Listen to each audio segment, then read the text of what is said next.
Belfast Historical and Cultural Society and the families represented, I welcome you all to this annual act of remembrance. It was 45 years ago tomorrow, on the 27th of June 1970, that the terrible events of that weekend began to unfold.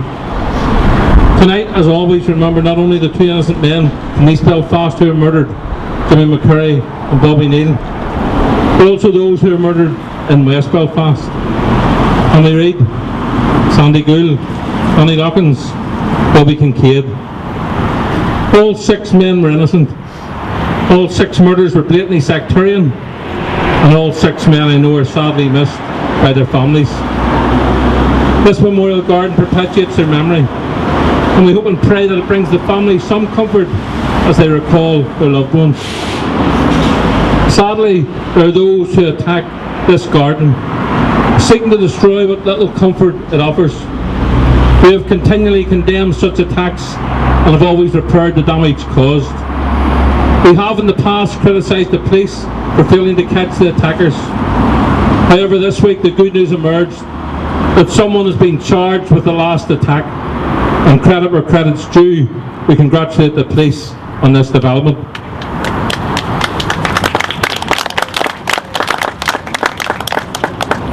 However, sadly the same success has not been achieved bringing the murderers of these men to justice. As each year passes, the window for justice for these victims diminishes. But what does not diminish is this community's commitment to see the memory of these men honoured and this garden maintained. This short service and parade are first and foremost for the families. It is a date we lay aside here in East Belfast, when as a community we can come together to show solidarity with the families in their grief and in the remembrance of the men who were loved. Loved as husbands, as fathers, as sons, as brothers, as grandfathers, as uncles and as friends. Tonight we honour the memory of Jimmy Mccurrie, Bobby Neill, Tommy Reid, Sandy Gould, Danny Lockins and Bobby Kincaid. We do so on a day when a report was published that showed things in some ways have not changed. In 1970, local people gathered in large numbers to welcome Mccurrie No. 6 District home to East Belfast after taking part in the annual White Rock Parade. Some minor skirmishes broke out at the bottom of the road, but nothing serious. However, later that Saturday evening, the Professional Irish Republican Army opened up from St Matthew's Chapel and attacked this community. By the following morning, Jimmy Mccurrie and Bobby Neill lay dead, and 28 members of this community were wounded. In 2013, this community congregated along the Newton Arch Road to welcome the brothers and sisters and bands back from the field on the 12th of July. And as this parade made its way along the road, it and the welcoming crowd suffered a vicious sectarian attack which lasted 30 minutes. Thankfully, by the grace of God, no one was killed. But many were injured and hundreds traumatised, and regalia, banners and instruments damaged, and sadly many young men now have a criminal record simply for defending their community. It has taken 2 years for the Police Service of Northern Ireland to apologise for their abject failure to protect that lawful parade. In so doing, it transpired that they relied on Republicans to self-police and not attack the parade. Have they learned nothing? The same naked hatred that murdered those innocent men in 1970 drove those who attacked the parade in 2013. They come from the same root of physical force republicanism that has sought to murder the British and Protestant population out of Ireland over the generations.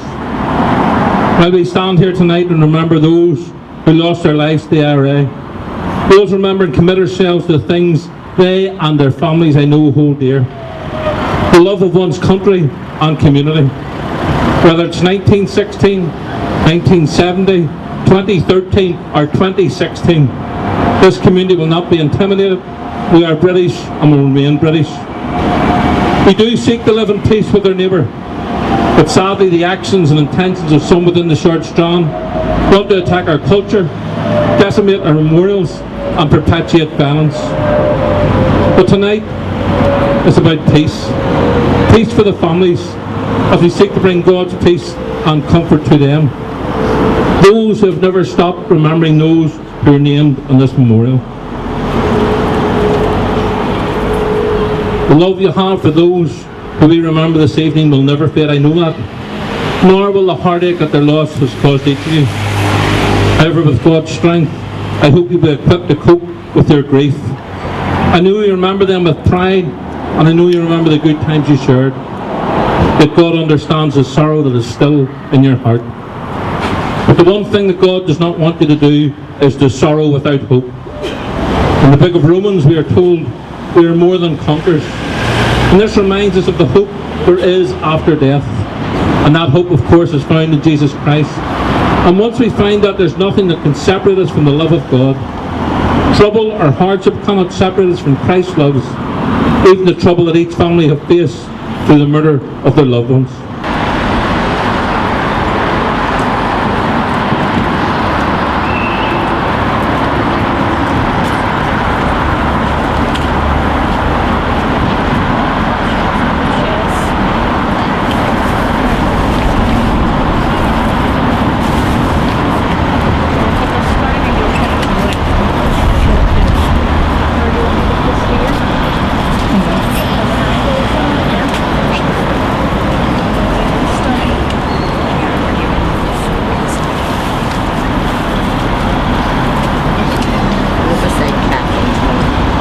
Where do you want to go down?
Folks, anybody else, Larry? Thank you again.